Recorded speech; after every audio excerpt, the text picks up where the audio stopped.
Assalomu alaykum, hurmatli muxlis, kanalimizga xush kelibsiz. Bugun sizlarga bolakayga suv chechak toshganda nima qilamiz degan savolga javob berib o'taman. Demak, boshladik.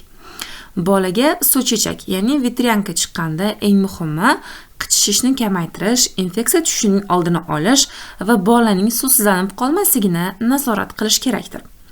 Quyida esa uy sharoitida xavfsiz bo'ladigan yordamlarni to'liq aytaman. Birinchi navbatda tana haroratini va umumiy ahvolini kuzatish.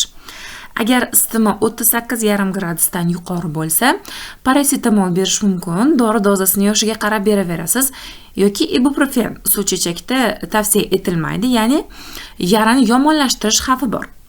Qichishmani kamaytirish bu juda muhim, chunki bola qashsa yaraga infeksiya tushadi. Eng yaxshi usullari esa salqin vanna. Albatta iliq emas, 10 daqiqa davomida qabul qilish kerak. Vannaga jo'xori uni, ovsyanka qo'shsa bo'ladi. Bu qichishmani tinchlantiradi. Kalamina losyoni surtish mumkin. Bu o'ta xavfsiz hisoblanadi. Albatta bolaning kiyimlari yumshoq, paxtali bo'lishi kerak. Yaralarni himoya qilish ham juda muhim. Bolaning tirnoqlarini qisqa olib qo'ying. Yotganda qo'lqopcha kiydirish kerak. Yara ustiga hech qanday yog'li krem, vazelin, sovuq malhamlar surtmaymiz. Bu havoni to'sadi.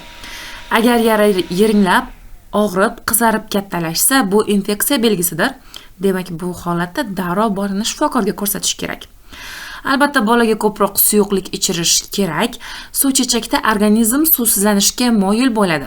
Bolangizga suv, kompot, sho'rva, choy kabi suyuq mahsulotlarni ichirib turing. Oqib turgan suyuqliklar, ya'ni yarani ustida ko'rinadigan suyuqlik paydo bo'ladigan bo'lsa, bu suv chechak yuqumli hisoblanadi, ya'ni bolani izolyatsiya qilish kerak. Boshqa sog'lom bolalarga iloji boricha qo'shmaslik kerak.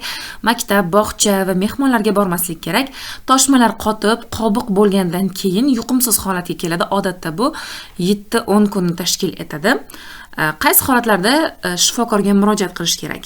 Ya'ni bola 3 oydan kichik bo'lsa, nafas olishda qiynalsa, kuchli bosh og'rishi va qusish kuzatilsa, yaralar atrofida jiddiy qizarish yoki yiring paydo bo'lsa, bola juda sust, hushyorlik holatini yo'qotsa, isitma 3 kundan ko'p tushmasa.